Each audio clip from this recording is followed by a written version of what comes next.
பகவதம் 3வது ஸ்கந்தம் 25வது அத்தியாயம் 38வது ஸ்லோகம். ஓம் நமோ பகவதே வாசுதேவாய. ஓம் நமோ பகவதே வாசுதேவாய. ஓம் நமோ பகவதே வாசுதேவாய. நாராயணம் நமஸ்கிருத்ய நரம் சைவ நரோத்தமம் தேவீம் சரஸ்வதீம் வியாசம் ततो जयमुदीरयेत्. नष्टप्रायेषु भद्रेषु नित्यं भागवत सेवया भगवत्युत्तमश्लोके भक्तिर्भवति नैष्ठिकी. कृष्णे स्वधामोपगते धर्मज्ञानादिभिः सह कलौ नष्टदृशामेष पुराणार्को धुनोदितः. न करहि चिन्मत्पराः शान्तरूपे नांश्यान्ति नो मे निमिषो लेहिहेतिः. येषामहं प्रिय आत्मा सुतश्च सखा गुरुः सुहृदो दैवम् इष्टम्.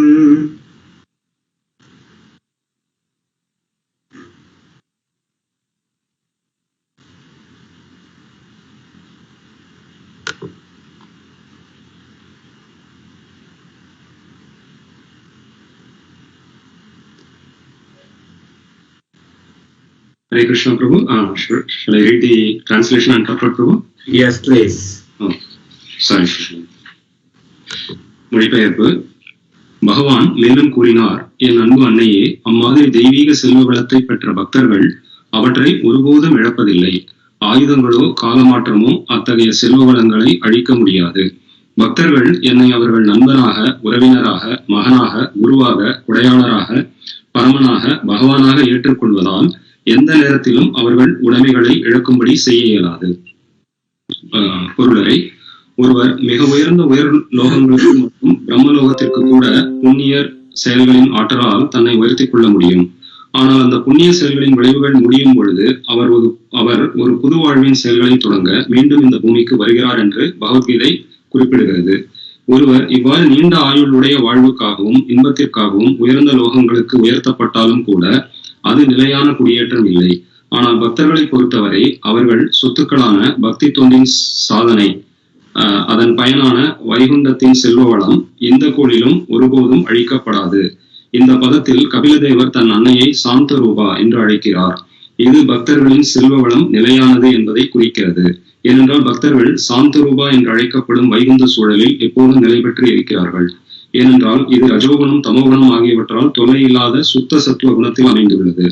ஒருவர் பகவானின் பக்தி தொண்டில் அமைந்தால் அந்த தெய்வீக தொண்டு செய்யும் நிலை அழிக்கப்பட முடியாதது. மேலும் தொண்டும் இன்பமும் எல்லையின்றி அதிகரிக்கும். வைகுந்த சூழ்நிலையில் கிருஷ்ண உணர்வில் ஈடுபட்டிருக்கும் பக்தர்களுக்கு காலத்தால் பாதிப்பு இல்லை. இந்த ஜட உலகில் காலத்தின் பாதிப்பு எல்லாவற்றையும் அழிக்கிறது. ஆனால் வைகுந்த சூழலில் காலத்தின் அல்லது தேவர்களின் பாதிப்பு இல்லை. ஏனென்றால் வைகுந்த கோள்களில் தேவர்கள் யாரும் இல்லை. இங்கு நமது செயல்கள் பல்வேறு தேவர்களால் கட்டுப்படுத்தப்படுகின்றன. நாம் நமது கை கால்களை அசைத்தால் கூட அந்த செயல் தேவர்களால் கட்டுப்படுத்தப்படுகின்றது. ஆனால் வைகுந்த சூழ்நிலையில் தேவர்களின் அல்லது காலத்தின் பாதிப்பு ஏதும் இல்லை.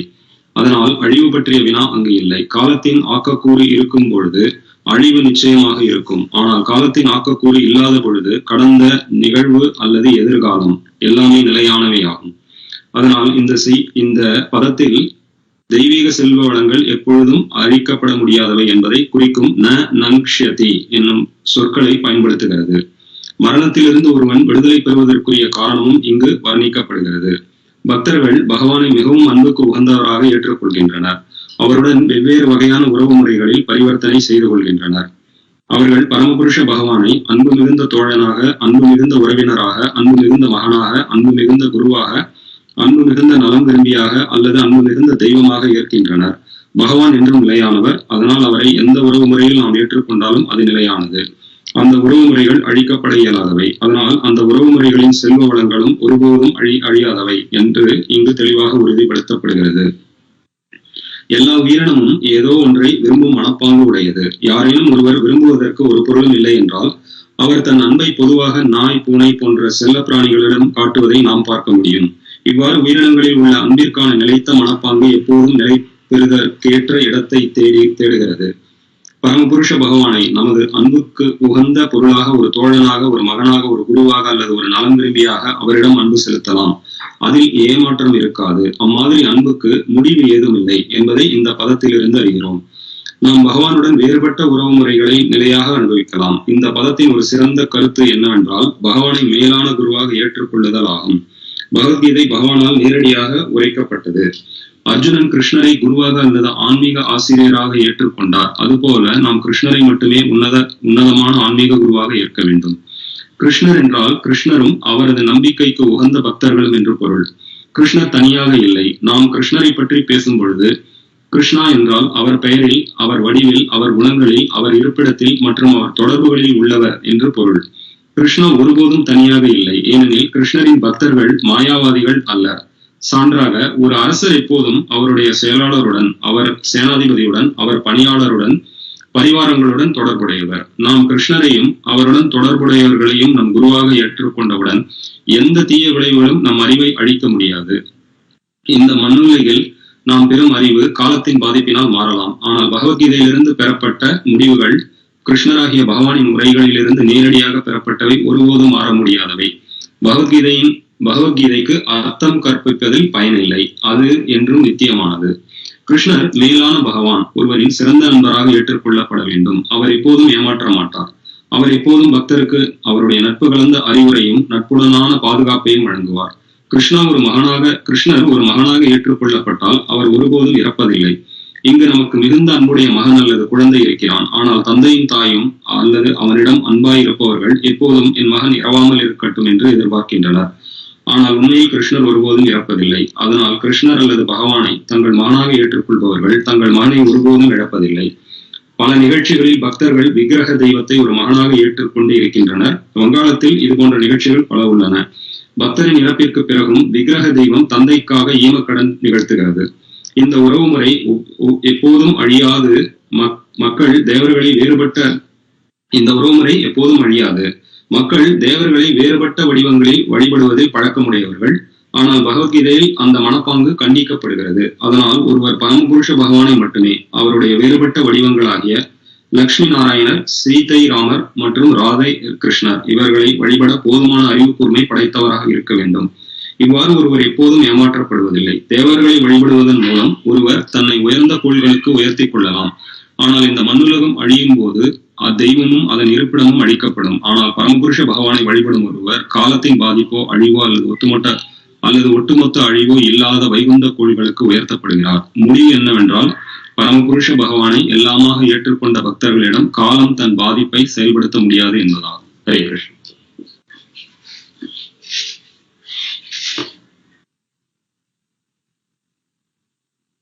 Hare Krishna Prabhu, you are on mute, Prabhu.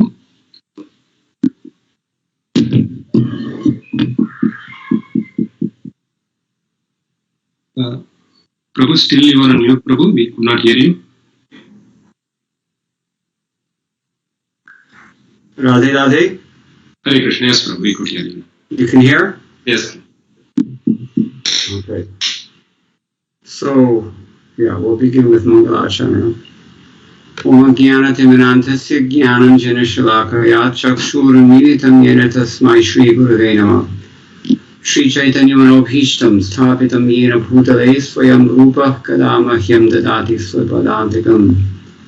Vandeham Shri Guroho Shri Yataparagamam Shri Gurun Vaishnavanscha Shri Rupam Sagrajatam Sahaganaragunatham Vitam Tam Sajivam Sadvaitam Savadhutam Parijanasahitam Krishna Chaitanya Devam Shri Radha Krishna Padam Sahaganadata Shri Vishakhanvitamscha.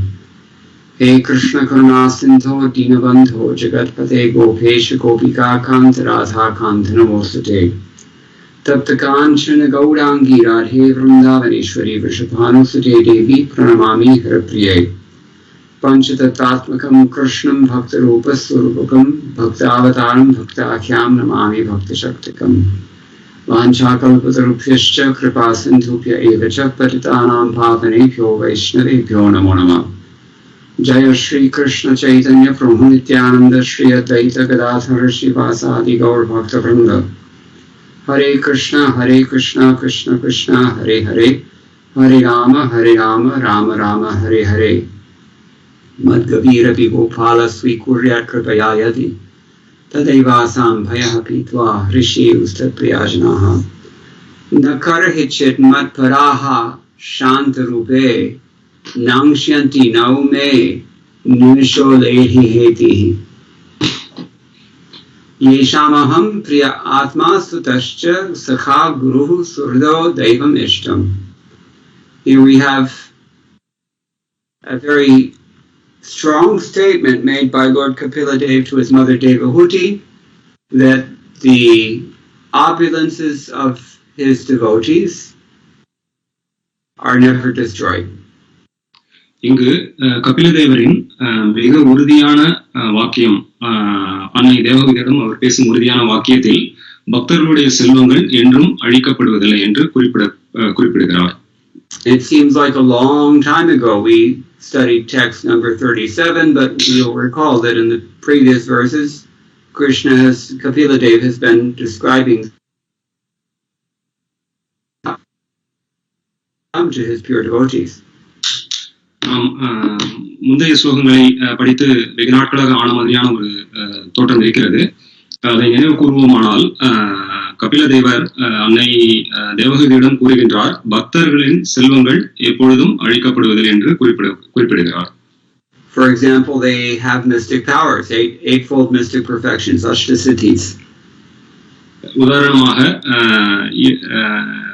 அஷ்டசித்திகள், 8 யோக சித்திகள் குறிப்பிடப்படுகிறது. And here we find that the Lord is explaining that his devotees are not destroyed, and neither are their opulences destroyed, both. இங்கு பகவான் குறிப்பிடுகிறார், பக்தர்களும் அழிவதில்லை, பக்தர்களுடைய செல்வங்களும் அழிக்கப்படுவதில்லை. So what might destroy the devotee? அப்படி சொன்னால் வேறு என்ன பக்தர்களை அழிக்க முடியும்? எந்த வஸ்து பக்தர்களை அழிக்க முடியும்? That the Lord calls his weapon. அதை பகவான் ஆயுதம் என்று குறிப்பிடுகிறார். And his weapon is the wheel of time, Kala Chakra. பகவானுடைய ஆயுதமானது கால சக்கரம், காலமே அவருடைய ஆயுதம். So the assertion here is that the devotees and their opulences and their possessions, their happiness, is never destroyed by time.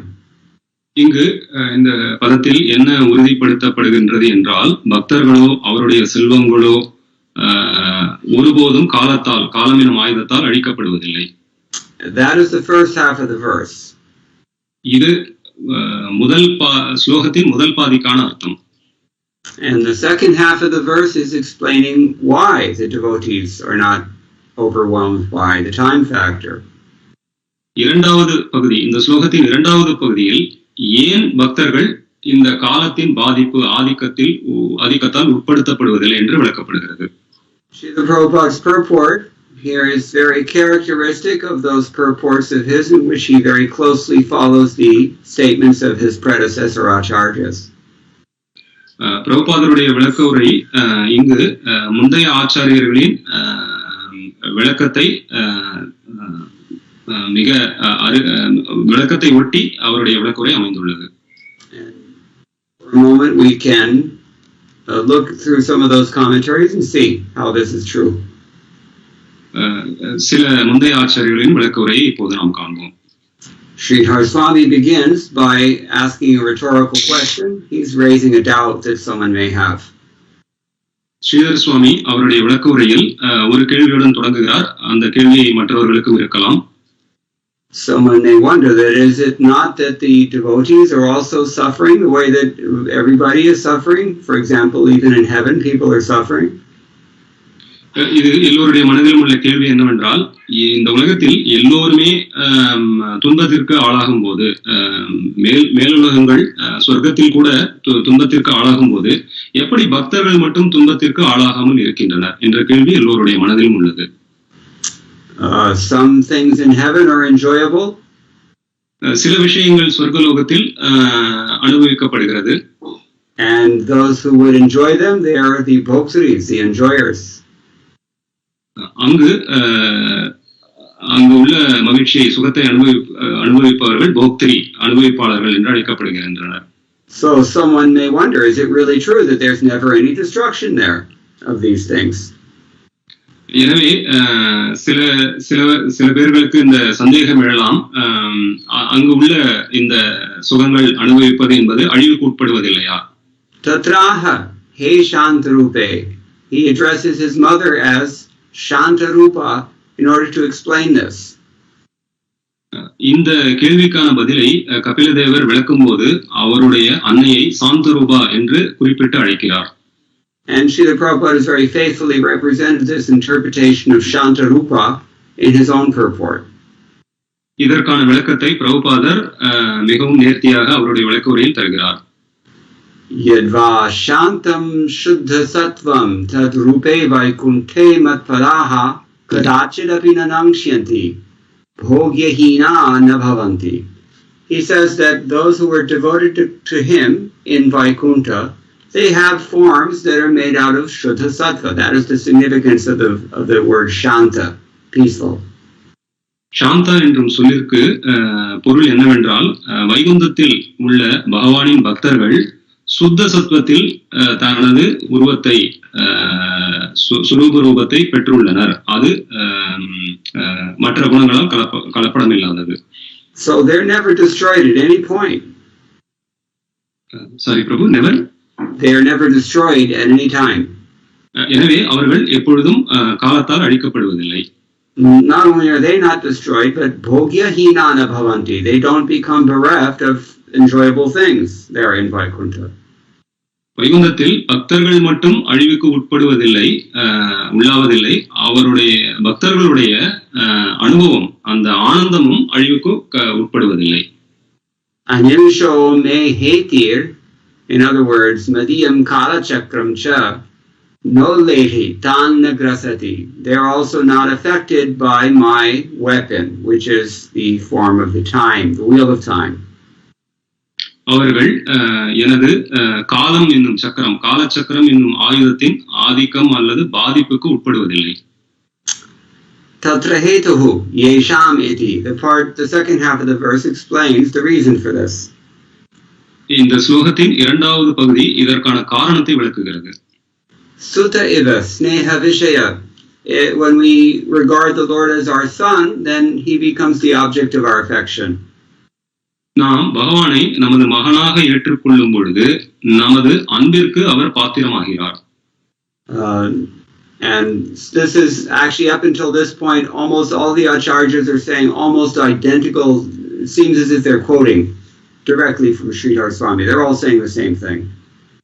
நமது முந்தைய ஆச்சாரியர்கள் அனைவருடைய பெரும்பாலான விளக்க உரையில் ஸ்ரீதர் சுவாமி குறிப்பிட்டுள்ளதை போல இதுவரைக்கும் ஒரே மாதிரியான கருத்துக்களையே விளக்கி வருகின்றனர். So sutta means sneha vishaya, the object of one's love, affection. Sudha என்னும் சொல் நமது அன்பினுடைய இலக்கு. நாம் யாரிடம் அன்பு செலுத்துகிறோம், நம் அன்பினுடைய இலக்கு என்று பொருள். Sakeva vishvasaspadam, the trustworthy person is your friend. Sorry, Prabhu, which word? Sakhi? A friend is a person that you can trust. Okay. மேலும் அது ஒரு நம்பிக்கைக்கு பாத்திரமானவர் என்ற பொருளும் இங்கு உள்ளது. You should not make friends with a person when you're not really sure where you stand with them. நாம் நமது நம்பிக்கைக்கு பாத்திரம் இல்லாதவர்களை நண்பனாக வைத்துக் கொள்ளக்கூடாது. Gurudeva upadeshta, someone who instructs you is guru. தனது குருவிற்கு உபதேசம் வழங்குபவர். Suhrit eva hitakai, somebody who is your well-wisher is called suhrit. சுஹ்ரித், நமது நலனை விரும்புவர்கள் என்று பொருள். Notice there's a subtle distinction made here between two kinds of friends. இங்கு இரண்டு வகையான நண்பர்களை பற்றி குறிப்பிடப்படுகின்றது. அதில் உள்ள அந்த சூக்ஷ்மமான ஒரு வித்தியாசத்தை நீங்கள் புரிந்து கொள்ள வேண்டும். They're not necessarily the same person. இது இரண்டும் ஒரே நபரை ஒரே மாதிரியான நபரை குறிப்பிடவில்லை. Someone who is reliable, trustworthy, that person is called Sakha, but somebody who's thinking of your welfare is called Suhrit. ஒரு நண்பர், நம்பிக்கைக்கு பாத்திரமான ஒரு நண்பர் சகா என்று அழைக்கப்படுகிறார். ஆனால் நமது நலனை விரும்பும் ஒரு நண்பர் சுஹ்ருத என்று அழைக்கப்படுகிறார். Ishtam Daivatam iva Pujyam. This is how Sanatana Goswami further glosses the term Ishtam, to accept or someone as worshipable deity. இஷ்டம் என்றால் நாம் விரும்பி பூஜிக்கும் விக்கிரகத்தை குறிப்பிடுகின்றார் சனாதன Goswami. Evam sarva bhavena ye mam bhajanti tan madhyam kalachakram nagrasati iti arthaha. The meaning here is, he says, that someone who accepts me in all these ways and worships me with love, that person is not subject to my kalachakra. இங்கு எனவே இப்படி பகவானுடைய ஏதோ ஒரு உறவு முறையை ஏற்றுக்கொண்டு அவரை பூஜித்து அவருக்கு பக்தராக இருப்பவர்கள் காலச்சக்கரத்தினால் பாதிப்பு உண்டாவதில்லை, அதனால் அழியப்படுவதில்லை. Interestingly then, Sanatana Goswami adds, Yadva nana nangsyanti vichitra vishayadi bhogepi nijamargan na prashyanti tyarthaha. You can also say it means that even though a person is surrounded by so many wonders, the enjoyments of Vaikuntha, for example, still that person never falls from his path of devotional service.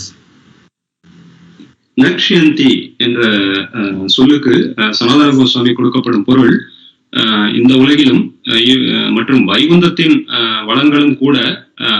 வளங்களையும் கூட அனுபவிக்கும் ஒரு தூண்டுதல் இருந்தாலும் பக்தர்கள் அதனால் கவரப்படுவதில்லை.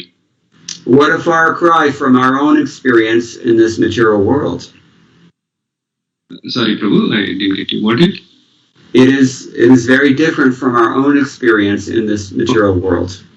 இது நமது அனுபவத்திலிருந்து சற்றே வித்தியாசமானது. In this material world, if we're presented with something tempting enough, Krishna is immediately forgotten, or he's pushed into the closet for a little while. இந்த உலகில் நமது புலனின்பத்திற்கு ஏதுவான ஏதோ ஒரு வஸ்து நம் எதிரே வருமானால் அதனால் உடனடியாக நாம் கவரப்பட்டு கிருஷ்ணரை மறந்துவிடும் ஒரு நிலையே உள்ளது. So in this way, Sanatana Goswami is explaining. இந்த முறையில் சனாதன கோஸ்வாமி இந்த ஸ்லோகத்திற்கான பொருளை விளக்குகிறார். One of the verses that Srila Prabhupada quotes in his own purport is Bhagavad chapter 8, text number 16. Srila பிரபுபாதரின் பொருளுரையில் Bhagavad Gita ஸ்லோகம் அத்தியாயம் 8 16வது ஸ்லோகத்தை மேற்கோள் காட்டுகிறார். Brahma bhuvana loka punararvartinorjuna mamupetya to kaunteya punarjanmana vidyate. This means that even in the higher worlds, even all the way up to Brahmaloka, one has to come back again. இந்த ஸ்லோகத்தில் 8:16 பகவத்கீதை ஸ்லோகத்தில் ஒருவர் பிரம்மலோகத்திற்கு ஏற்றம் பெற்றால் கூட திரும்ப இந்த பூமிக்கு அவர் வந்தாக வேண்டும். So what is the benefit of becoming Brahma when you have to come back again? Definitely you will have to come back again. அதனால் பிரம்மலோகத்திற்கு போவதோ அல்லது பிரம்மாவாகவே ஆவதால் என்ன பயன்? ஏனென்றால் மறுபடியும் இந்த பூமிக்கே நாம் வந்தாக வேண்டும். Mamupetyato kaunteya punarjanmana vidyate. But somebody who attains me, Krishna says, he never has to take another birth in this material world. ஆனால் கிருஷ்ணர் என்னை ஒருவர் அடைவாரானால் அவர் இந்த உலகில் மறுபடியும் பிறப்பெடுக்க வேண்டிய அவசியமில்லை, பிறப்பெடுப்பதில்லை என்று குறிப்பிடுகிறார். Nasa punaravartate, according to Chandogya Upanishad. Chandogya Upanishad ந புனராவர்த்தந்தே என்று குறிப்பிடுகிறது. So the same thing he points out as we find also in the commentaries on the Vishnu Sahasranama. இதே போன்ற ஒரு பொருளும் இதே போன்ற கருத்தும் விஷ்ணு சஹஸ்ரநாமத்தின் பொருளுரையில் குறிப்பிடப்பட்டுள்ளது. Vishwanath Chakravarti Thakur adds this information from Jiva Goswami to his own commentary. Viswanatha சக்கரவர்த்தி அவருடைய பொருளுரையிலும் இதை குறிப்பிடுகின்றார். But he glosses some of the terms a little bit differently. ஆனால் அவர் ஒரு சில பதங்களுக்கு ஒரு சில வார்த்தைகளுக்கு ஒரு சிறிய வேறுபாடான ஒரு அர்த்தத்தை கொடுக்கிறார். Remember, we're explaining the second half of the verse that begins with Yesham. நாம் இந்த ஸ்லோகத்தின் இரண்டாவது பகுதி ஏஷாம் என்று தொடங்கும் அந்த ஸ்லோகத்தின் இரண்டாவது பகுதிக்கான அர்த்தத்தை இப்பொழுது பேசிக் கொண்டிருக்கிறோம். So he mentions Priya. அவர் பிரியா என்ற ஒரு வார்த்தையை குறிப்பிடுகிறார். According to him, Vishwanath Chakravarti Thakur, this Priya means Prayasi Bhava, the mood of a lover. Viswanatha சக்கரவர்த்தி பிரியசி பாவ, பிரிய என்னும் வார்த்தைக்கு பிரியசி பாவ, ஒரு காதலரின் பாவம், மனோபாவம் என்று அர்த்தத்தில் குறிப்பிடுகிறார். What about Atma? ஆத்மா என்பது என்ன? This word is also used here. அந்த வார்த்தையும் இங்கு பயன்படுத்தப்பட்டுள்ளது. He says it means the Shanta Bhaktas. அவர் அதற்கான பொருள் சாந்த பக்தர்கள் என்று கூறுகிறார். Means not that the Shanta Bhakta is the Atma, but the Shanta Bhakta conceives of the Lord as Atma. சாந்த பக்தர்கள் ஆத்மா என்று அழைக்கப்படுவதில்லை, சாந்த பக்தர்கள் பகவானை ஆத்மாவாக பார்க்கின்றனர். Whereas those devotees in Prayasi Bhava, they see the Lord as Priya. ஆனால் பகவானின் பிரேயசி பாவத்தில் உள்ள பக்தர்கள் அவரை பிரியமானவராக பார்க்கின்றனர். And for those who are imbued with Vatsalya Bhava, they see the Lord as Suta, son. மற்றும் பக்தர்கள் வாத்சல்ய பாவத்தில் உள்ள பக்தர்கள் அவரை மகனாக பார்க்கின்றனர். Those in friendly mood, they see the Lord as Sakha. மற்றும் ஒரு நட்புறவு கொள்ள விருப்பப்படும் பக்தர்கள் அவரை ஒரு நண்பனாக பார்க்கின்றனர். And a particular kind of Dasya Bhava sees the Lord as the supreme spiritual master, Krishnam Vande Jagadgurum. அந்த நட்பு உறவிலேயே ஒரு குறிப்பிட்ட ஒரு பாவமானது அவரை ஒரு குருவாக, இந்த ஜகத்குருவாக, இந்த உலகத்தின் முதல் குருவாக அந்த பக்தர்கள் பார்க்கின்றனர். A different kind of Sakya Bhava sees the Lord as Suhrit, closer. That's called Vishwambha Sakya. சாக்கிய பாவம், சாக்கிய பாவத்தில் இன்னொரு சாக்கிய பாவத்தில் உள்ள பக்தர்கள் அவரை சுஹ்ருத, அந்த உறவு முறையில் அவரை பார்க்கின்றனர். And the general mood in Dasya Bhava is to see the Lord as one's worshipful deity, Ishtam, Daivam. மேலும் பொதுவான தாசிய பாவத்தில் உள்ள பக்தர்கள், பெரும்பாலான தாசிய பாவத்தில் உள்ள பக்தர்கள் அவரை இஷ்ட தெய்வம், அவரை விக்கிரக உருவில் வழிபடும் ஒரு இறைவனாக பார்க்கின்றனர். So he also now he quotes the Narayana Vyuhastava. அவர் மேலும் நாராயண வியூஹத்சவ என்பதை மேற்கோள் காட்டுகிறார். Those who have studied Nectar of Devotion or Bhakti Rasamrita Sindhu very carefully, you know that this is something that Rupa Goswami says therein as well. இது பக்தி ரசாமிரத சிந்துவில் ரூப கோஸ்வாமியால் இது அங்கு குறிப்பிடப்பட்டுள்ளது. Patiputra suhrid bhratri pitravan mitravadharim ye dhyayante sadodyuktas tebhyo piha namo namaha. This devotee offers his respectful obeisances again and again unto those who with constant endeavor meditate on the Lord in all these ways. இதன் அங்கு பக்தர்கள் மிகவும் மரியாதையுடன் மீண்டும் மீண்டும் தனது வணக்கங்களை அவருக்கு சமர்ப்பிக்கின்றனர். What are those ways? First is Pati. அங்கு பலவிதமாக பகவானை அவர்கள் வழிபடுகின்றனர், பார்க்கின்றனர். அதில் முதலாவது வகை பதி என்று அழைக்கப்படுகிறது. We know Pati means one's Lord, or it also means husband in particular. பதி என்ற வார்த்தை ஒருவருடைய இறைவன் அல்லது ஒருவருடைய கணவர் என்ற பொருள் உள்ளது. And Putra, புத்திர, மகன், son. மகன். Suhrit means, we've explained already, Bhratri, brother or relative. சுஹ்ருத்தை நாம் ஏற்கனவே விளக்கியுள்ளோம். பிராஹிருத் என்பது சகோதரர் என்ற பொருளாகும். Pitravat, like a parent. Mitravat, like an ordinary friend. பித்ருவர் என்பது பெற்றோர்கள். Second one what is it Prabhu? Mitra, ordinary friend. மித்ரவத் என்பது சாதாரண நண்பர்கள் என்று பொருள்படும். Mitra as a friend is less intimate than Suhrit, for sure. Mitra என்ற உறவு முறை சுஹ்ருத்த நண்பர் உறவு முறையை விட நெருக்கம் குறைவானது. Now, this is where Vishwanath Chakravarti Thakur adds an extra dimension to his commentary on this verse. இங்குதான் விஸ்வநாத சக்கரவர்த்தி இந்த விளக்க உரையில் அவர் இன்னொரு கோணத்தை அளிக்கிறார். And it's a very important one, so please listen carefully. இது மிகவும் முக்கியமானது, ஆகவே கொஞ்சம் கவனமாக இதை கேளுங்கள். He quotes Katha Upanishad 1:2-23 first.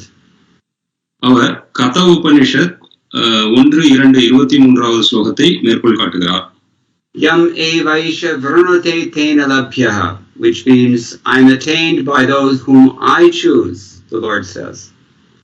பகவான் அங்கு என்ன குறிப்பிடுகிறார் என்றால், யார் என்னை அடைய வேண்டும் என்பதை நான் தேர்வு செய்கிறேன் என்று பகவான் குறிப்பிடுகிறார். So he says that the meaning of this Shruti mantra is that the Lord is attained by the person whom the Lord himself accepts. இங்கு என்னவென்றால், பகவானை யார் அடைய வேண்டும் என்பதை பகவானே தேர்ந்தெடுக்கிறார் என்று பொருள். And how might the Lord accept us? எப்படி பகவான் நம்மளை ஏற்றுக்கொள்ள முடியும்? Maybe the Lord accepts you as his lover. பகவான் ஒரு சில பக்தரை தனது காதலியாக ஏற்றுக்கொள்ளலாம், காதலராக ஏற்றுக்கொள்ளலாம். Maybe he accepts you as his parent. அவர் ஒரு சிலரை தனது பெற்றோராக ஏற்றுக்கொள்ளலாம். As his brother or friend. அவருடைய சகோதரராகவோ அவருடைய நண்பனாகவோ ஏற்றுக்கொள்ளலாம். As his son or servant. அவருடைய மகனாகவோ சேவகனாகவோ ஏற்றுக்கொள்ளலாம். So he says that this particular verse should be understood to be an example of a kind of spontaneous raganuga bhakti. இது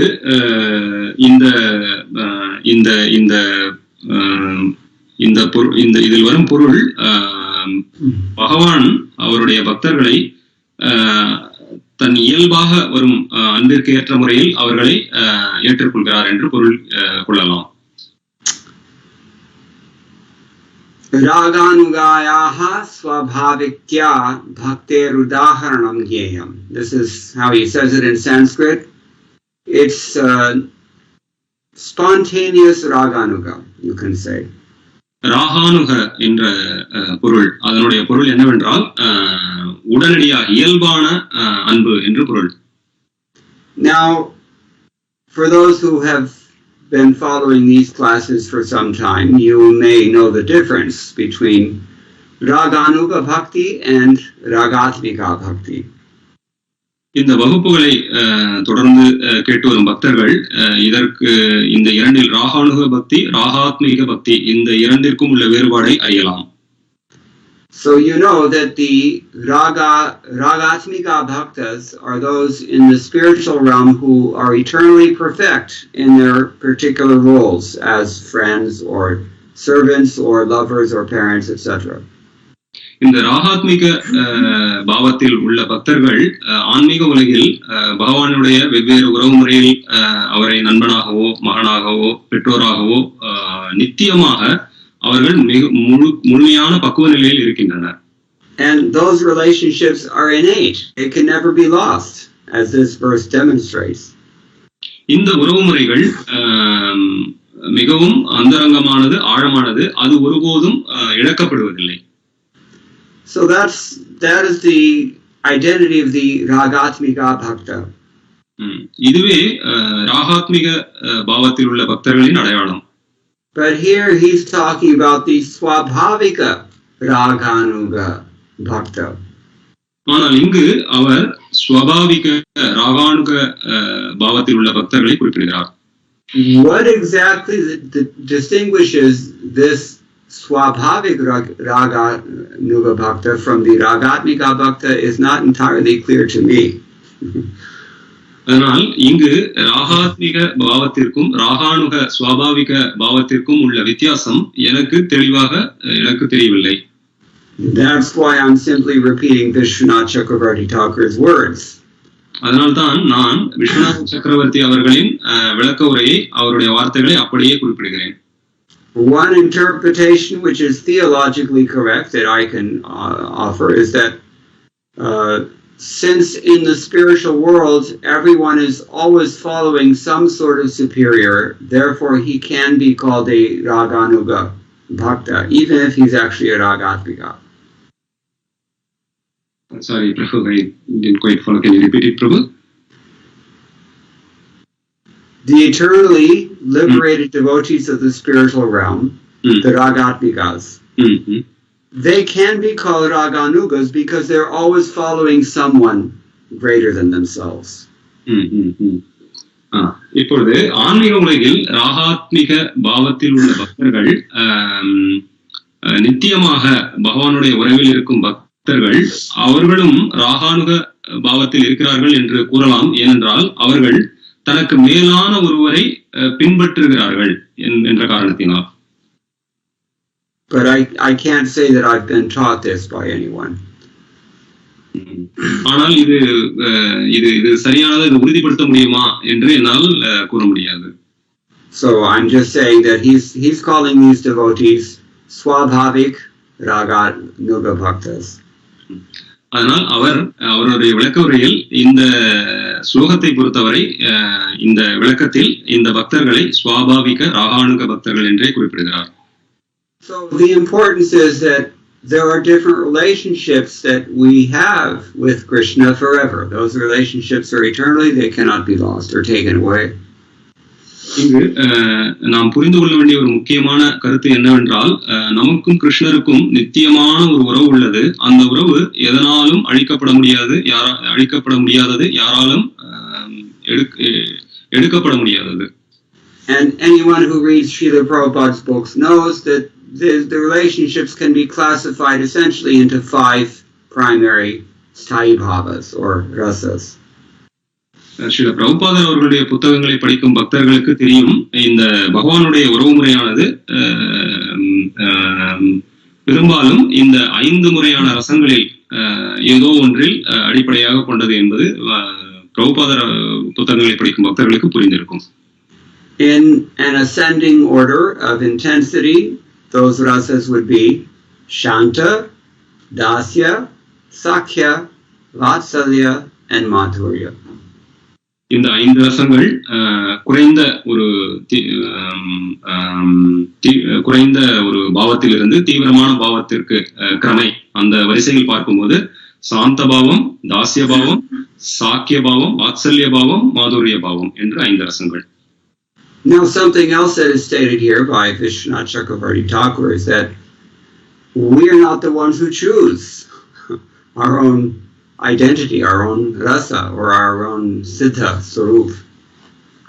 இங்கு மிக ஒரு முக்கியமான கருத்து என்னவென்றால், விஸ்வநாத சக்கரவர்த்தி என்ன குறிப்பிடுகிறார், இங்கு நாம் பக்தர்களானவர்கள் பகவானிடம் என்ன முறையான உறவு, அவர்களுடைய அடையாளம் என்ன என்பதை பக்தர்கள் தேர்ந்தெடுப்பதில்லை என்று குறிப்பிடுகிறார். He very clearly says that the Katha Upanishad statement that we've quoted, Yam Evaisha Vranate Tena Labhya, that verse means that the Lord chooses that if he wants you to be his parent, then that's what you're going to be. அவர் இந்த கதா உபனிஷத்திலிருந்து அந்த ஸ்லோகத்தை மேற்கோள் காட்டுகிறார். அந்த ஸ்லோகத்தின்படி பகவானானவர் தனது பக்தர் என்ன உறவில் தன்னுடன் உறவு கொள்ள வேண்டும் என்பதை பகவான் தேர்ந்தெடுக்கிறார். If he wants you as his servant, that's what you will realize. அவர் ஒரு பக்தரை தனது சேவகனாக ஏற்றுக்கொள்ளும் பட்சத்தில் அந்த ஜீவாத்மாவானது சேவகனாகவே ஆகிறது. Same with the other primary rasas. If he wants you as his friend, then that is your role. You have no say in the matter.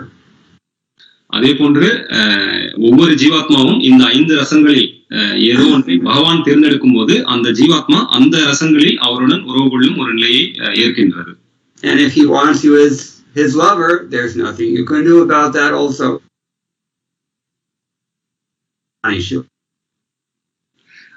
அதே போன்று அவர் ஒரு ஜீவாத்மாவை, ஒரு பக்தரை தனது காதலியாக அவர் ஏற்றுக்கொள்ளும் போது அதுவே அந்த பக்தரின் நிலையாக மாறுகிறது. ராதாராணியிடம் இதை பற்றி உறுதிப்படுத்திக் கொள்ளலாம்.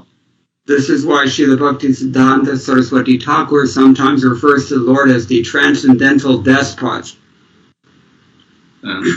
What is the meaning of despot? Is it dictator? Despot means dictator. இதனால்தான் பக்தி சித்தாந்த சரஸ்வதி தாக்கூரார் பகவானை ஆன்மீகமான சர்வாதிகாரி என்று குறிப்பிடுகிறார். ஏனென்றால் பகவான் தேர்ந்தெடுக்கிறார் பக்தர் என்ன பாவத்தில், என்ன உறவு முறையில் பகவானுடன் உறவு கொள்ள வேண்டும் என்பதை பகவான் தேர்ந்தெடுப்பதால் பகவானை ஆன்மீக சர்வாதிகாரி என்று குறிப்பிடுகிறார். So there's no question of being forced to do something that you don't want to do, actually. Although we said it, we put it in that way, it doesn't actually mean what it seems to mean. இப்பொழுது இந்த விஷயங்களை நாம் பேசிக் கொண்டிருப்பதால் இதை பக்தர்களை வற்புறுத்தி பகவானுடன் இந்த மாதிரிதான் உறவு கொள்ளணும், இது மாதிரி நிலையை தான் எடுத்துக்கொள்ள வேண்டும் என்று வற்புறுத்துவது போல தோன்றினாலும் அது உண்மை அல்ல. Because we've heard several times now by as many acharyas that these relationships are in fact eternal. ஏனென்றால் இது பல முறைகள் இந்த ஆச்சாரியர்களின் விளக்க உரையில் நாம் கண்டிருக்கிறோம், இந்த உறவு முறைகளானது நித்தியமானது. So there's no question of attaining these roles. அதனால் இந்த நிலையானது பகவானுடன் நாம் கொள்ளும் உறவு முறையானது அடையப்படுவதில்லை, அது நித்தியமானது. It's a question of revelation and realization. இது ஒரு வெளிப்பாடு, இந்த ரசம் என்பது ஒரு வெளிப்பாடு, ஒரு தன்னுணர்வு. பக்தர் தன்னை உணர்தலே ஆகும். இது இந்த ரசம், இந்த நிலை, பக்தருடைய நிலை என்பது அடையப்படுவதில்லை, அது நித்தியமானது. All right, so now Raganuga Bhakti can be divided into 2 types as well. Or rather, bhakti in general can be, sadhana bhakti, I mean to say, can be divided into 2 types. Raganuga பக்தி அல்லது சாதனா பக்தி என்பது பெருவாரியாக 2 வகைகளாக பிரிக்கப்படலாம். The very first thing that Rupa Goswami begins to really elaborate on in his Bhakti Rasamrita Sindhu is sadhana bhakti. முதல் வகையான பக்தி ஸ்ரீ ரூப கோஸ்வாமி அவர்கள் பக்தி ரசாமிரத சிந்துவில் விளக்குவது சாதனா பக்தி. Sadhana bhakti means devotional service in practice. Sadhana பக்தி என்பது பக்தி தொண்டை நடைமுறைப்படுத்துவது என்று பொருளாகும். We don't necessarily realize very much of what we're doing, but we have faith and we're practicing in good faith. நாம் ஒரு பெரிய ஒரு உணர்வதில்லை. இந்த சாதனா பக்தியை பயிற்சி செய்யும் போது பெரிய ஒரு உணர்வுகள் இருப்பதில்லை. நாம் நம்பிக்கை கொண்டிருக்கிறோம். பகவானிடமும் பக்தி தொண்டிலும் நம்பிக்கை கொண்டு சில செயல்களை செய்கிறோம், பக்தி தொண்டு செய்கிறோம். And as we practice sadhana bhakti, then there, as we said, there's a gradual revelation. We begin to see things in perspective. We begin to understand ourselves. We begin to understand the Lord and our relationship with Him. இது போன்று ஒரு நம்பிக்கை நாம் பக்தி தொண்டு தொடர்ந்து சாதனா பக்தியில் செய்து வரும்போது காலப்போக்கில் நம்முடைய நிலையையும் பகவானுடைய நிலையையும் பகவானிடம் நமக்குள்ள உறவையும் மெதுவாக புரியும் ஒரு நிலையை அடைகிறோம். So in general, Srila Prabhupada would emphasize, especially in his later years, it seemed that he increasingly emphasized the importance of what we call Vaidhi sadhana. That is to say, devotional service in practice that is very strictly according to by the book, we can say, according to this regulative principles and Shastric injunctions. Srila பிரபுபாதர் அவர்கள் தன்னுடைய பிற்பகுதி காலத்தில் இந்த வைதீக பக்தி என்பதை வலியுறுத்தி குறிப்பிடுகிறார், விளக்குகிறார். வைதிக பக்தி என்பது இந்த சாதன பக்தி ஆன்மீக இலக்கியங்களின் வேத நூல்களின் நியமங்களை தவறாமல் கடைபிடித்து இந்த சாதன பக்தியை பயிற்சி செய்வதே வைதிக பக்தி என்பதை அவர் வலியுறுத்தி குறிப்பிடுகிறார். And he gives the example that we may not like to follow all the rules and regulations because discipline is always difficult. அவர் குறிப்பிடுகிறார், நாம் எப்போதும் இந்த சாதன பக்தி வைதிக பக்தி இந்த நியமங்களை கடைபிடிப்பது என்பது நமக்கு பொதுவாக விரும்பத்தக்கதாக இருப்பதில்லை. ஏனென்றால் ஒழுக்கம் என்பதே ஒரு கடினமான விஷயம்தான் பொதுவாக. But because we have faith, we've been convinced by what we've heard and we have accepted some authority, we follow that authority with good faith and we discipline ourselves. இருப்பினும் நாம் இந்த முறையில் இந்த பக்தி முறையில் நம்பிக்கை கொண்டிருப்பதால் நாம் இந்த வேத இலக்கியங்களின் கருத்துக்களை கேட்பதாலும் அதில் நம்பிக்கை இருப்பதாலும் ஆச்சாரியர்களையும் குருவையும் நாம் அவர்களுடைய அதிகாரத்தை ஏற்றுக்கொள்வதாலேயும் இதனை சிரத்தையாக நாம் கடைபிடித்து வருகிறோம். அது கடினமாக இருந்தாலும் விருப்பம் இல்லாமல் இருந்தாலும் அதை நாம் கடைபிடித்து வருகிறோம் நம்பிக்கையின் அடிப்படையில். We do this even if our realization is very slight and even if our faith itself is also a little shaky. இதை நாம் தொடர்ந்து கடைபிடித்து வருகிறோம்.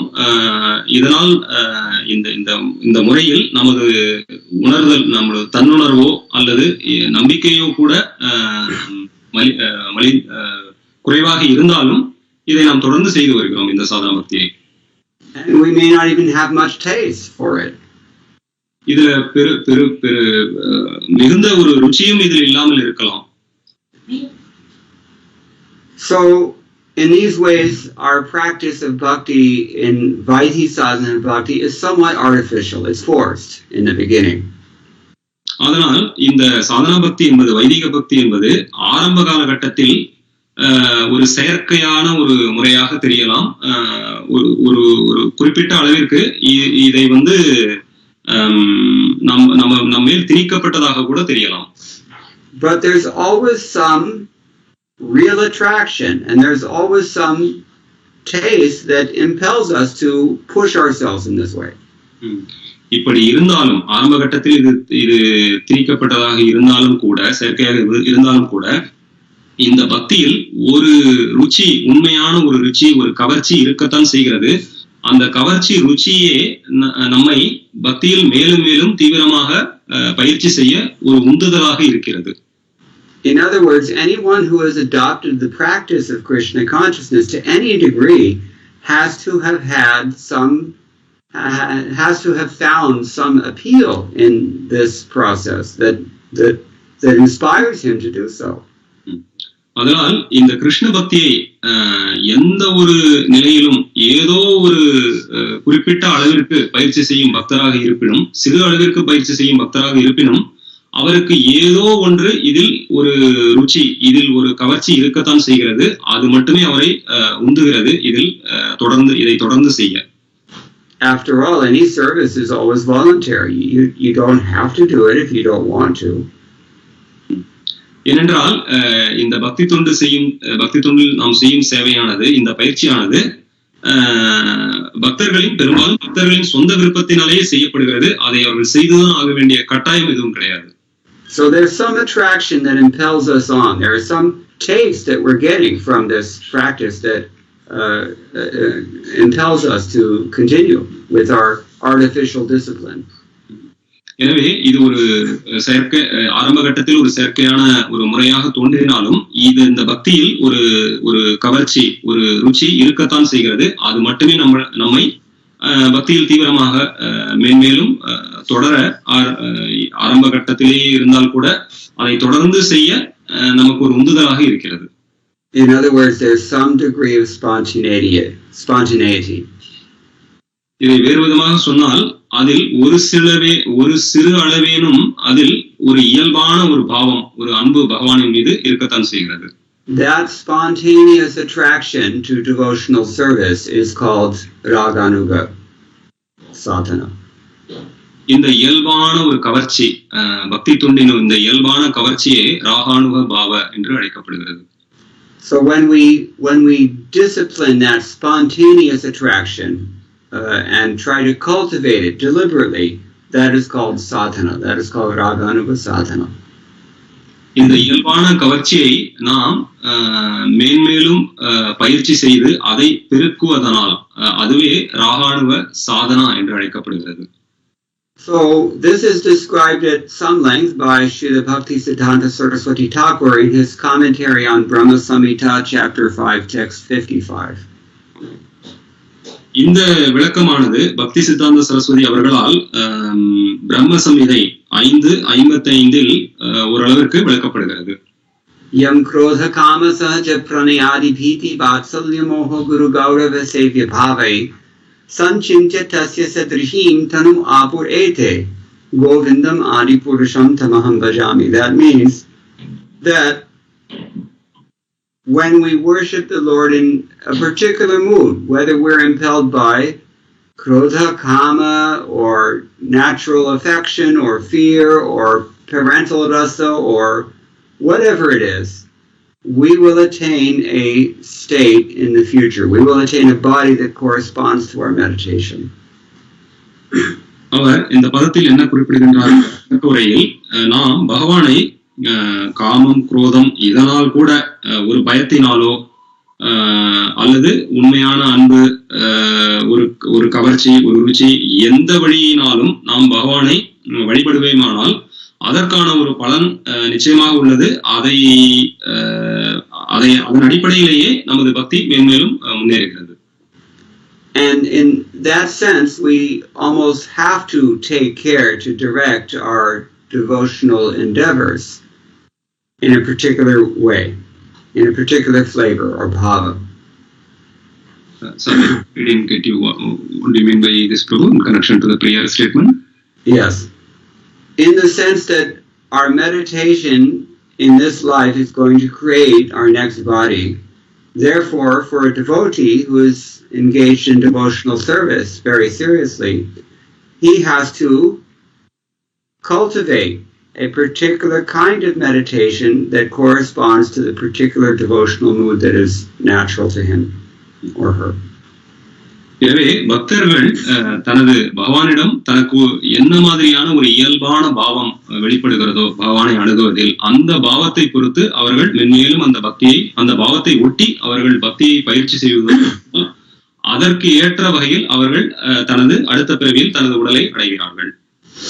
So this is all, this is a big topic, but this is all at least indicated by Vishwanath Chakravarti Thakur's commentary.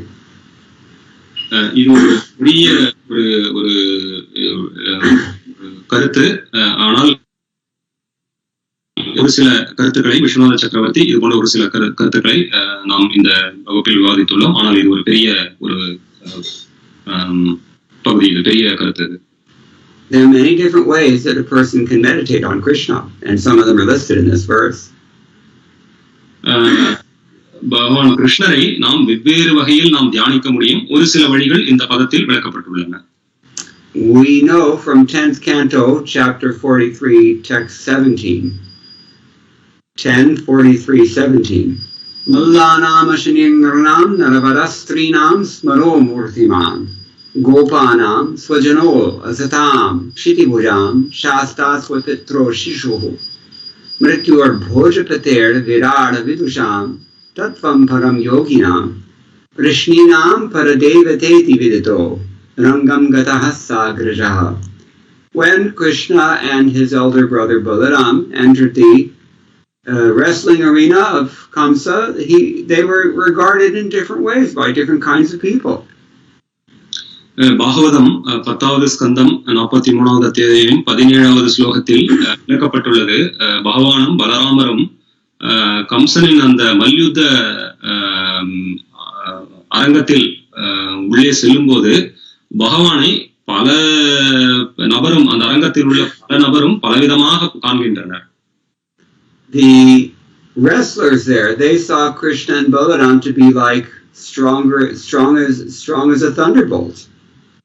அங்குள்ள மல்யுத்த வீரர்கள் பகவானை பலராமையும் ஒரு இடியை, ஒரு மின்னலை இடியை போன்ற ஒரு கடினமான ஒரு நபர்களாக பார்க்கின்றனர்.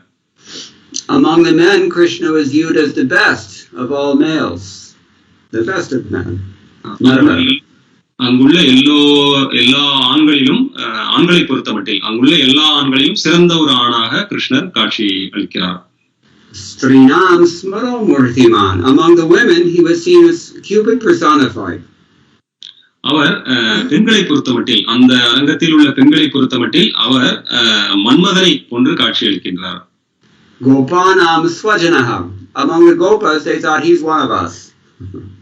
அங்குள்ள கோபகர்களை பொறுத்தவரையில் கோபர்கள் இவர் நம்மில் ஒருவர், நம்மை போன்றவர் இவர் அப்படி என்று அவர்கள் நினைக்கிறார்கள். Asatam Kshitibhujam. Among the impious kings, he was seen as Shasta, the punisher. அங்குள்ள ஒரு பாவகரமான அரசர்கள் அவரை ஒரு தண்டனை அளிப்பவராக காண்கின்றனர். But for his parents, Swapitroho, Shishu, they saw him as a mere infant.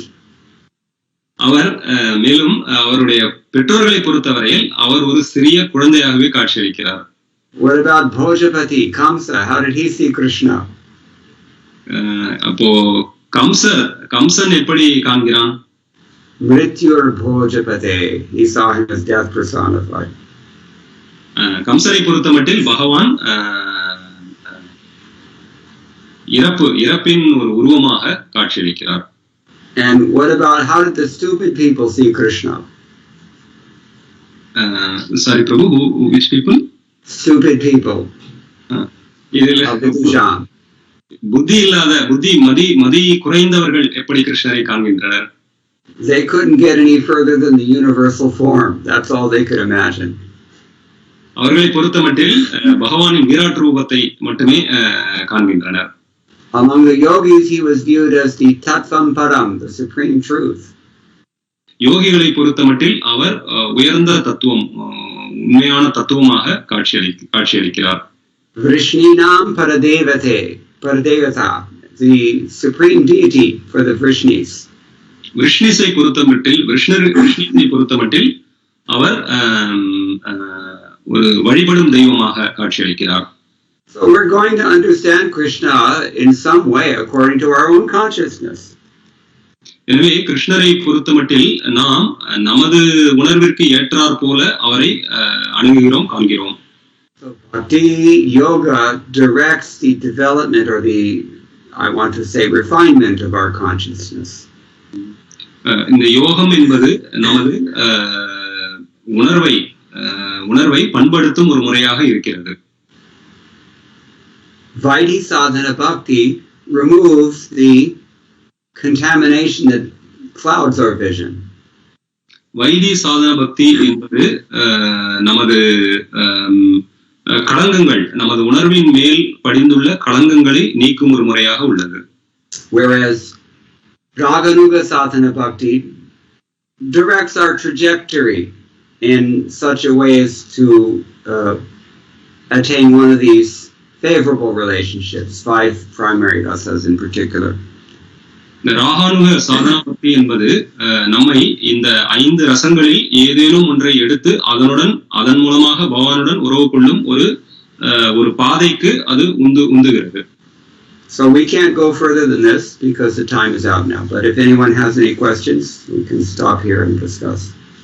இதை மேலும் நாம் விரிவாக விவரிக்கலாம், ஆனால் இன்று நேரம் காலம் இல்லாததால் இங்கு நாம் நிறுத்திக் கொள்கிறோம். பக்தர்களுக்கு ஏதாவது கேள்வி இருந்தால் கேட்கலாம்.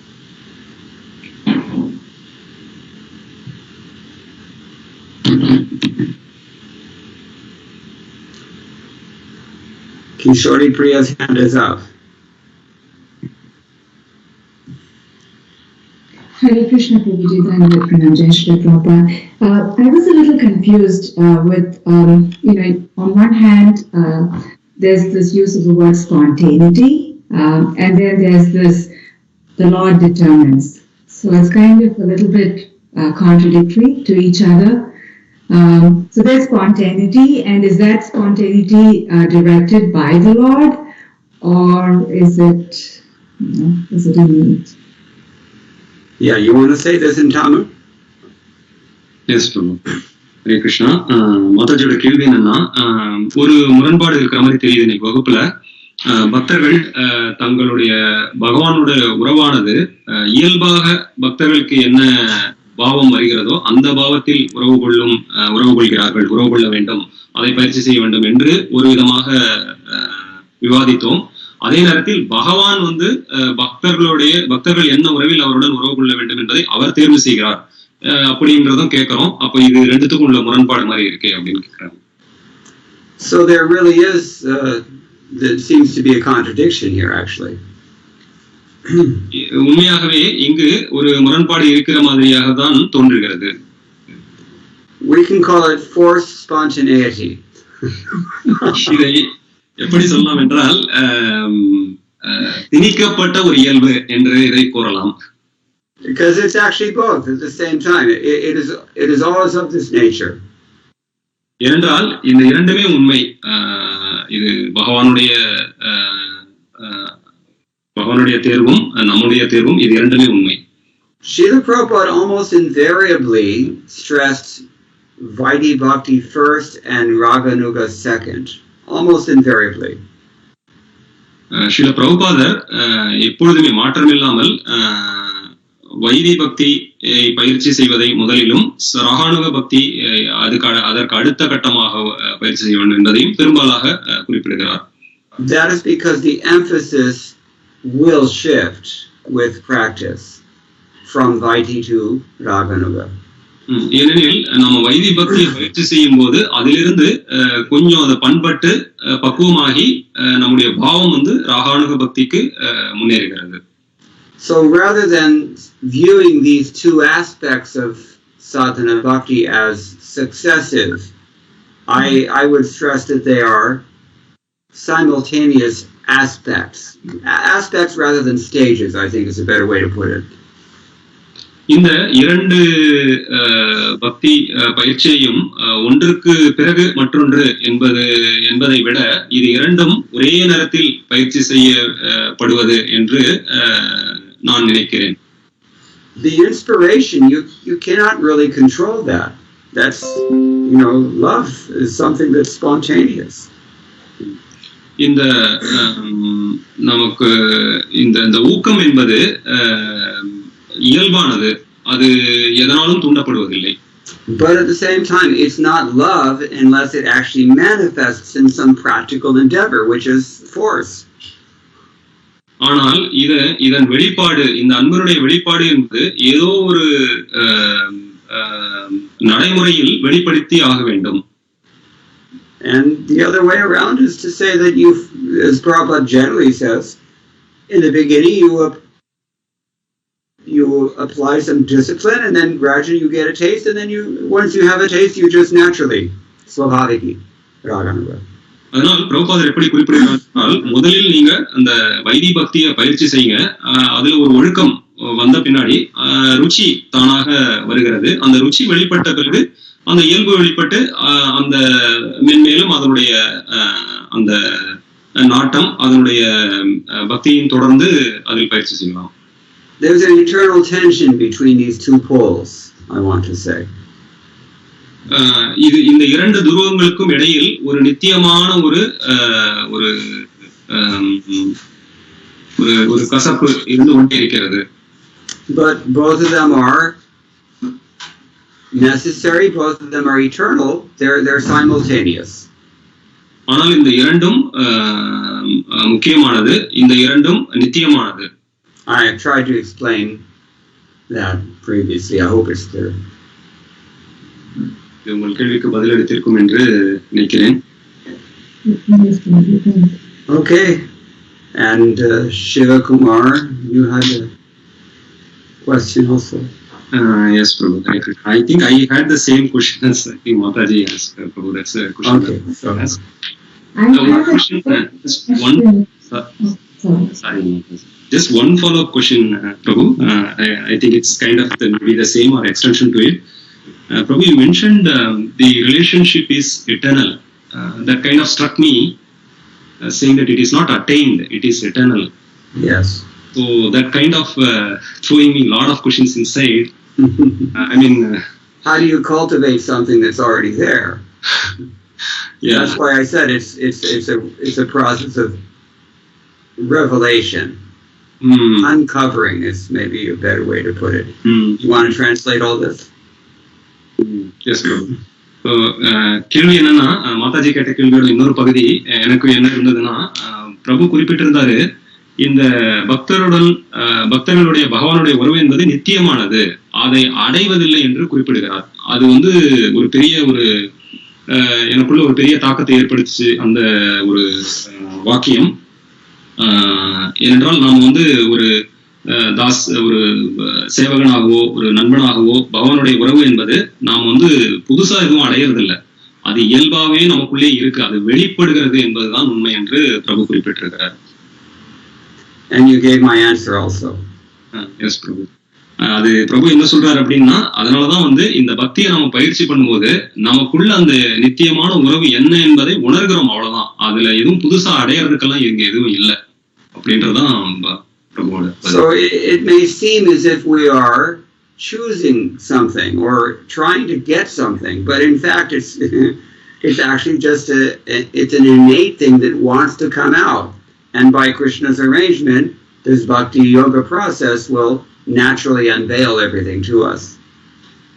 ஆனால் இது கருத்து என்னவென்றால், நாம் அந்த பக்தி பயிற்சியை பண்ணி இந்த பக்தியோட பல்வேறு நிலைகளிலும் கூட ஏதோ ஒன்றை புதிதா அடையறோன்றதே கிடையாது, அது நமக்குள்ளேயே இருக்கு. பகவானுடைய உறவு என்பது நித்தியமானது, நமக்குள்ளேயே இருக்கு. அது இந்த மொத்த பயிற்சியின் மூலமாக அது வெளிப்படுகிறது, அவ்வளவுதான். புதுதாக அடைவதில்லை. Very, very important couplet from Chaitanya Charitamrita is Nitya Siddha Krishna Prema Sadhya Kabhunai. That Shravanadi Shuddha Chitte Karaya Uday. That means that Krishna consciousness is eternally perfect within everyone's heart. It's not something to be obtained from outside. Krishna பக்தி என்பது நம்மளுடைய இருதயத்தில் நித்தியமாக உள்ளது. அதனால் இந்த பயிற்சியின் மூலமாகவோ பக்தியின் மூலமாகவோ புதிதாக வெளியே உள்ள ஏதோ ஒரு வஸ்துவை அடைவது என்பதே இல்லை, அது உள்ளேயே இருக்குது. Rather, it is gradually awakened. Shravanadi Shuddha Chitte Karaya Uday. Uday means a dawn. As the sun rises, things become clear. So this is how Krishna consciousness, when we follow sadhana bhakti, then the Raganuga aspects will naturally become more prominent. அதனால் இது எப்படின்னா, நமக்கு உள்ள இருக்க பகவானோட உறவு என்பது நம்மளோட பயிற்சியின் தீவிரமா அந்த பயிற்சியை ஸ்ரத்தையோட செய்யும் போது அது இயல்பாக அது வெளிப்படுகிறது. இதுல அடைவதற்கு எதுவும் இல்லை. இதற்கான ஒரு உதாரணம் என்னன்னா, சூரியன் காலையில எழும்போது அது வெளியில உள்ள வஸ்துக்களை அது வெளிப்படுத்துகிறது. அந்த வெளிச்சம் புதுசா எதுவும் அங்க உற்பத்தி செய்யப்படுவதில்லை. அதே போல And the main sadhana practice that affects all of this transformation is Harinam, chanting the holy names of Krishna. இது எல்லாத்தையும் வெளிப்படுத்தும் ஒரு முறையானது ஜபம், நாம ஜபம் மட்டுமே. இது இந்த பகவானுக்குடனான உறவை வெளிப்படுத்தும் ஒரு முக்கியமான ஒரு வழியாக நாம ஜபம் உள்ளது. ஹரே கிருஷ்ணா. பிரபு டிஸ்கனெக்ட் ஆயிட்டாரு நினைக்கிறேன்.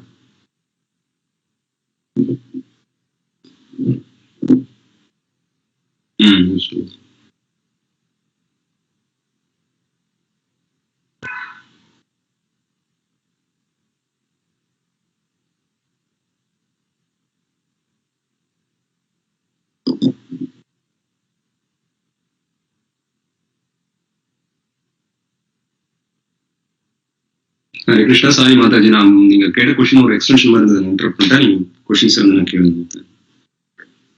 Yes. Actually, that was, the same question Ninga Ketadu, I had it. But yeah, I had a different question also. So that's why, I didn't mean to interrupt you, but I had another question if Prabhuji comes back. Sure.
Okay, so I think it seems we're supposed to stop now.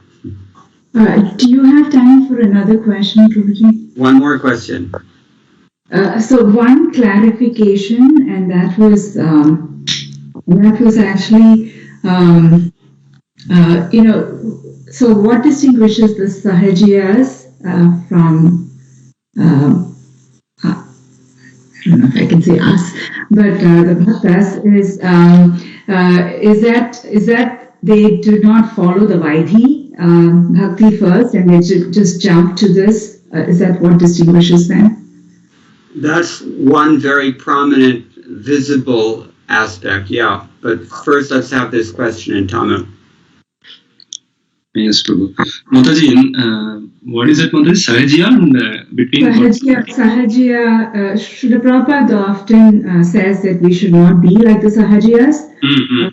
They claim that they know what their relationship is, and they have practice. Okay. கேள்வி என்னன்னா, மதாஜியோட கேள்வி, இந்த சஹஜியா என்று ஒரு விதமான ஒரு குழு இருக்காங்க, ஒரு நபர்கள். அந்த நபர்கள் வந்து பகவான் யாரு, அவருக்குடனான உறவு என்ன என்பதை அவங்க அறிந்திருக்கிறோம் என்று ஒரு போலியாக அவர்கள் பிரகடனம் செய்கிறார்கள். அது தொடர்பாக அவங்க சில காரியங்கள்ல இறங்குறாங்க, ஒரு சில விஷயங்கள் பண்றாங்க. அப்போ அவங்களோட இன்னைக்கு வகுப்புல விவாதிக்கப்பட்ட விஷயங்களை பொறுத்த மட்டில் அவங்களோட நிலை என்ன, அவங்க ஏன் அப்படி பண்றாங்க? ஏன்னா Mataji, is that question because the Lord chooses? Is that related to that aspect you're asking? The question is actually what distinguishes the Sahajiyas. So we talk about spontaneity and we talk about Sahajiyas. It almost seems like there's only a fine line between the two. But Okay. இதுல கேள்வி என்னன்னா, அந்த சகஜியா என்பவர்களும் ஒரு தேவையில்லாத விஷயங்களை பண்ணிட்டு நாங்க கடவுளை இப்படி உணர்றோம், கிருஷ்ணர் இப்படி உணர்றோம் அப்படின்னு அவங்க சொல்லிக்கிறாங்க போலியாக. அப்போ இன்னைக்கு வந்து இயல்பா ஒரு பக்தர்கள் தங்களுடைய பகவானுக்குடான உறவு வந்து இயல்பா அவங்களோட பாவம் எப்படி வெளிப்படுதோ அதை தொடர்ந்து அவங்க பயிற்சியில் அதை செய்யும் போது அது அந்த உறவுல மேலும் மேலும் முன்னேறாங்க அப்படின்னு சொல்றப்போ அதுக்கும் இதுக்கும் என்ன வித்தியாசம்? அது ரொம்ப நூலிழை போல இருக்கே அப்படின்றதான் கேள்வி. I'm going to define Sahajiyas first. இப்போ சகஜியா என்பவர்கள் யாரு அப்படின்றத முதல்ல நாம புரிஞ்சுக்கணும். Technically speaking, there are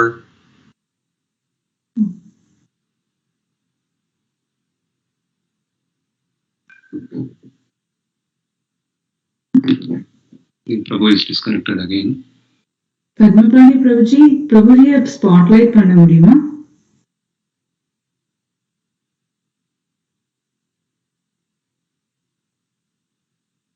Oh, okay.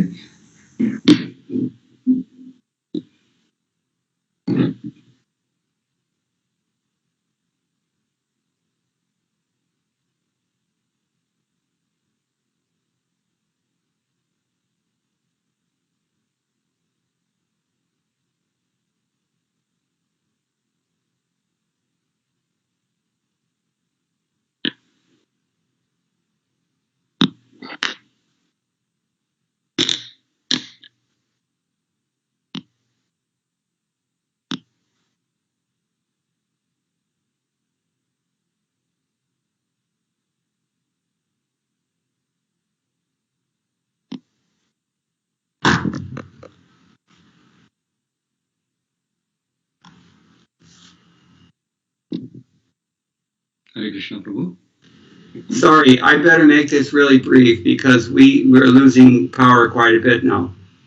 The quick answer to the question is that's a good rule of thumb for identifying who is Sahajiya and who is not. Does he follow the principles? Period. சகஜியா என்பவர்களை எப்படி அடையாளம் காணலாம் அப்படின்னா, எந்த ஒரு கொள்கையும் எந்த ஒரு கோட்பாடுகளையும் எந்த ஒரு பயிற்சியையும் பின்பற்றாதவர்கள் என்பதை கொண்டு சகஜியா என்பவர்கள் யார் என்பதை அறிந்து கொள்ளலாம்.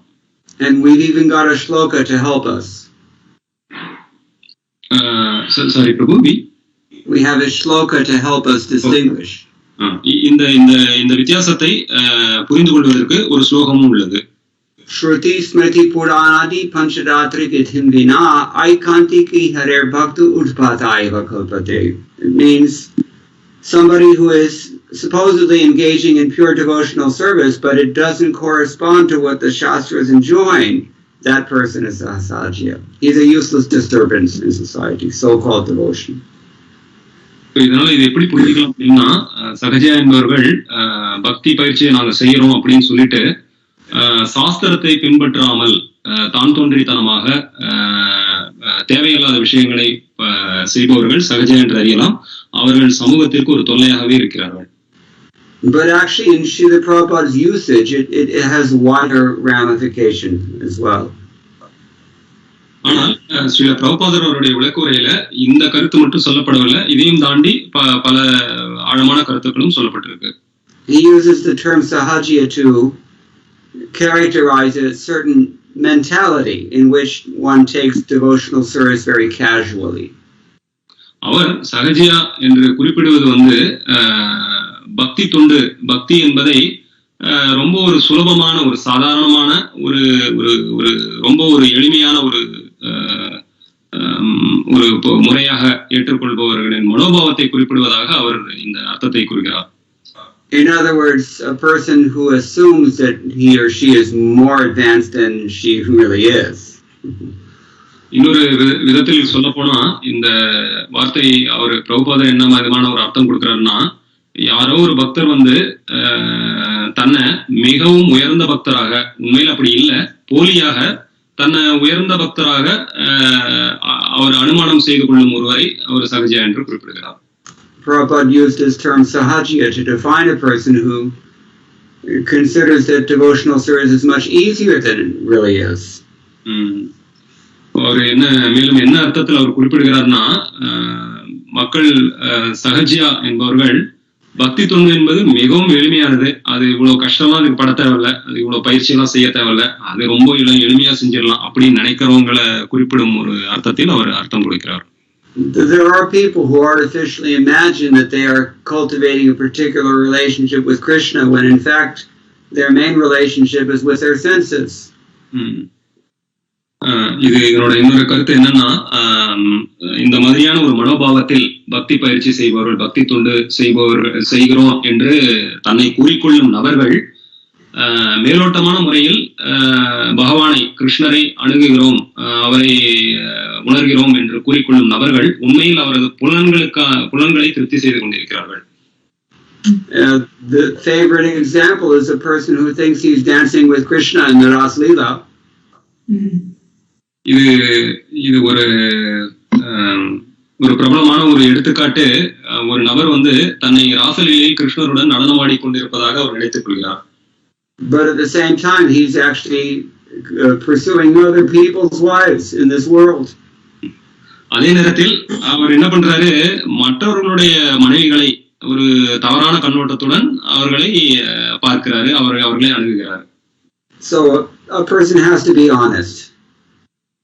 அதனால ஒரு பக்தர், ஒரு நபர் என்பவர் முதலில் நேர்மையாக இருக்க வேண்டும். And follow the standard process according to the Shastra, Guru Sadhu Shastra.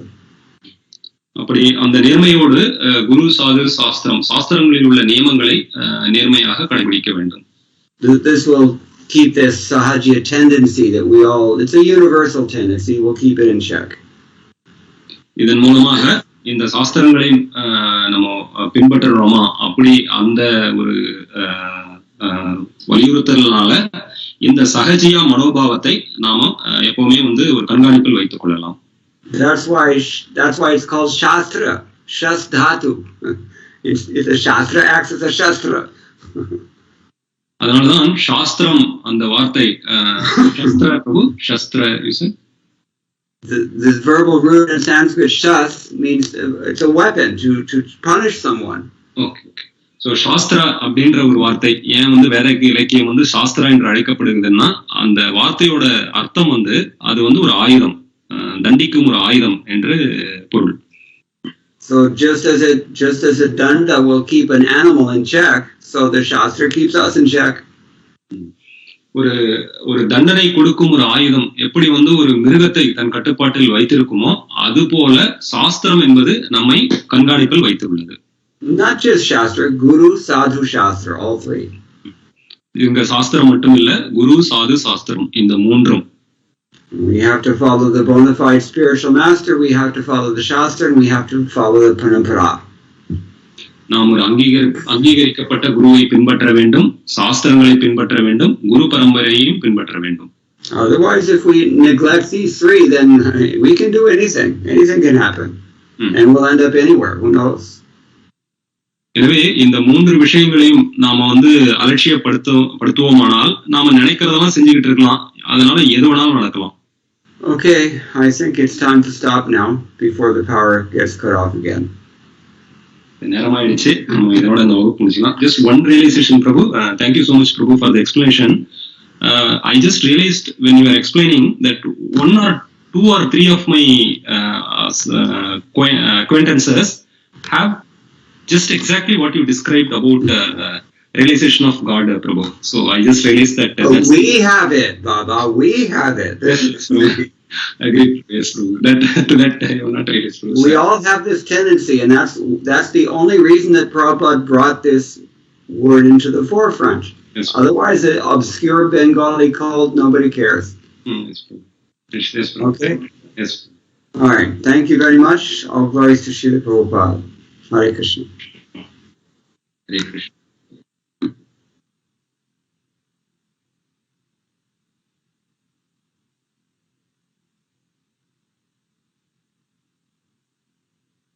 Mm-hmm.